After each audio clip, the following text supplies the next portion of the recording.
What's up? Esther chapter 6. Thanks for being with us. Chester RP Church Devotional Podcast. Clint Davis, your host. Thanks so much for being with us. We read the Bible. We discuss it.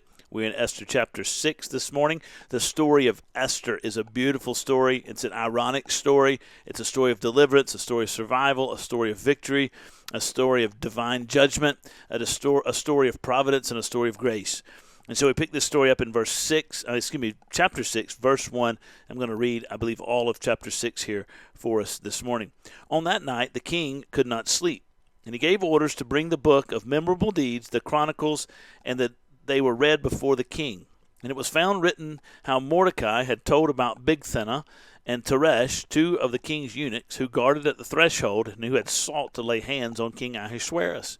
And the king said, "What honor or distinction has been bestowed upon Mordecai for this?"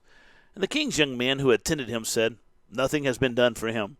And the king said, "Who is in the court?" Now Haman had just entered the outer court of the king's palace to speak to the king about having Mordecai hanged on the gallows that he had prepared for him. And the king's young men told him, "Haman is here, standing in the court." And the king said, "Let him come in." So Haman came in, and the king said to him, "What should be done to the man whom the king delights to honor?" And Haman said to himself, "Whom would the king delight to honor more than me?" And Haman said to the king, "For the man whom the king delights to honor, let royal robes be brought, which the king has worn, and the horse on which the king has ridden, and on whose head a royal crown is set. And let the robes of the horse be handed over to one of the king. Let the robes and the horse be handed over to one of the king's most noble officials. Let them dress the man whom the king delights to honor, and let them lead him on the horse through the square of the city, proclaiming before him, 'Thus shall it be done to the man whom the king delights to honor.'" Then the king said to Haman, "Hurry, take the robes and the horse, as you have said, and do so to Mordecai the Jew, who sits at the king's gate. Leave out nothing that you have mentioned."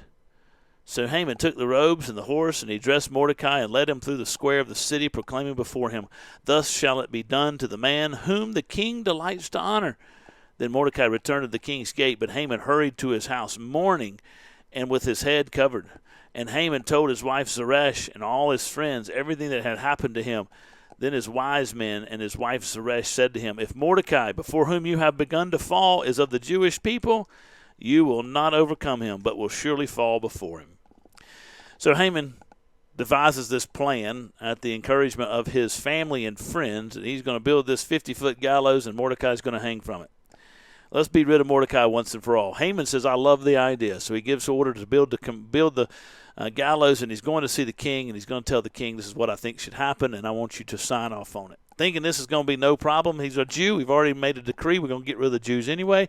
Not a big deal. Let's just go tell the king to make sure the king's on board.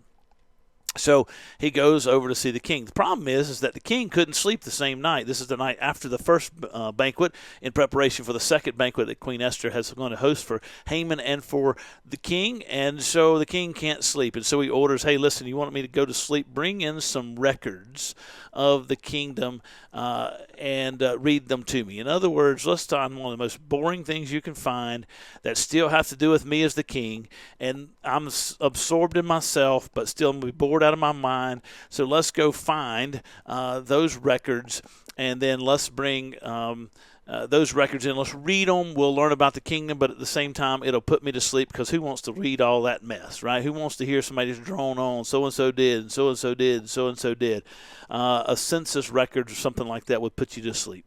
And so that's what the king says do. Let's entertain me with that, and then I'll fall asleep to it. And so they go and they get the annals of the king's kingdom, and then all of a sudden, guess what? God is working, isn't he? And so all of a sudden, they just happen to, right? And if you were watching me make this on a video, I would happen to, in quotation marks, air quotes, they just happen to find the story of how Mordecai told of Bigthana and Teresh's desire and plot to kill the king. And now the king got rid of those two guys, and he says, "Hey, listen, whatever happened to that Mordecai guy? What did we honor him? What do we do for him to honor him for telling us the plot of the king?"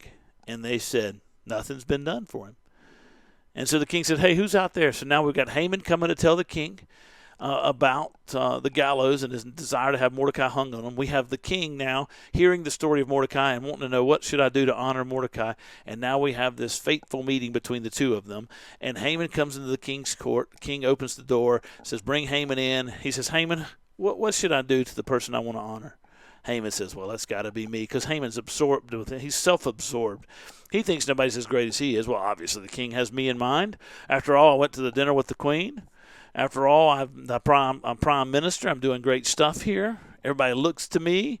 And so I'm great. I'm wonderful. I'm Haman. And so Haman says, this is what you need to do. You need to get the king's robes that you've worn. Get the king's crown that you've worn. Get a horse, the king's horse upon which he's ridden. I want you to give the robes and the crown to a high member of the court. Have that high member of the court dress this person you want to honor, and then lead them all through town and cry out, the high member of the court does, this is the man whom the king chooses to honor.